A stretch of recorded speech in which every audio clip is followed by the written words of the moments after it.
I was so excited to come home from the hospital with my newborn baby. The whole time I was in labor, I kept imagining that sweet moment, walking into the nursery I had decorated with love, holding my little one in my arms. But what I walked into was nothing like I dreamed. Instead of a peaceful, beautiful baby room, I found a disaster. I stood at the door in shock. The crib was broken. The wall stickers were ripped off. The curtains were torn. Everything was either missing or on the floor. My heart dropped. Before giving birth, I spent weeks setting up the nursery. I chose every little detail myself. The soft colors, the cloud-shaped lamp, the name banner. It was my first baby, and I wanted everything to be perfect.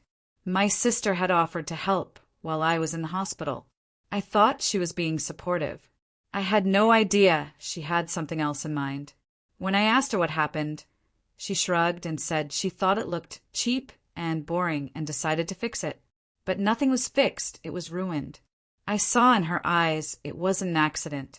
She thought it looked cheap and boring. She thought it looked cheap and boring. I remembered how jealous she looked when I announced my pregnancy. Maybe I should have seen it coming. But I never imagined she'd take it out on my newborn baby's room. My family tried to calm me down, saying she didn't mean it, or she was just trying to help. But deep down, I knew the truth. This wasn't a mistake. It was a message.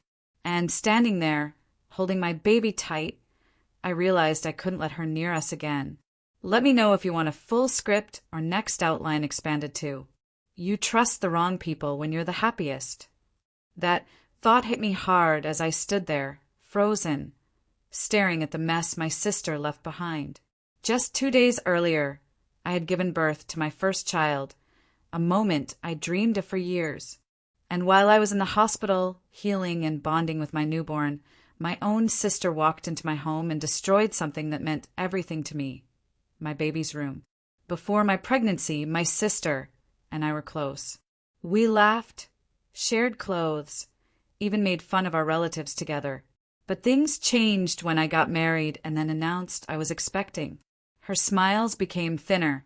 Her compliments sounded fake. She'd say things like, "Enjoy it while it lasts," or "Don't expect sleep ever again." I brushed it off as jokes, but maybe I shouldn't have. The night before going to the hospital, she came over and hugged me, saying she'd take care of everything. I believed her. I thought she was trying to be the cool aunt. But it turns out she was waiting for the perfect moment to act on her jealousy. She knew how much effort I had put into the baby's room. The hand-painted stars, the rocking chair from our grandma, even the tiny closet I had folded baby clothes into, gone. She didn't just destroy furniture. She destroyed a memory, a symbol of joy and hope. And when confronted, she laughed a little and said, "It wasn't a big deal. I thought I'd surprise you." But the only surprise was realizing how deep her resentment had grown.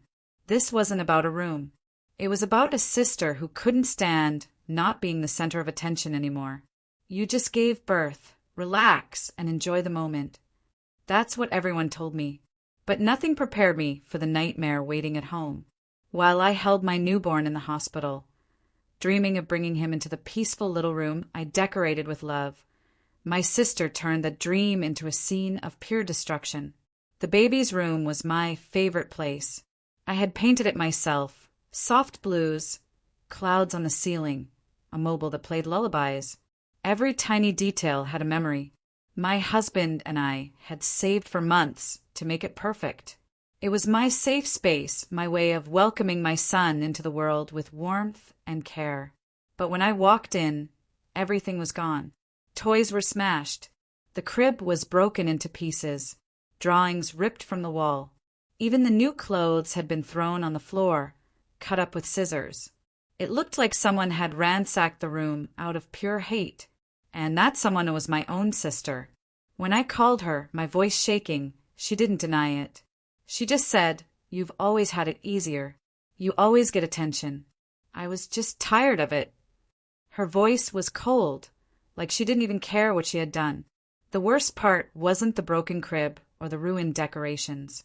It was the betrayal. This was supposed to be the happiest time of my life.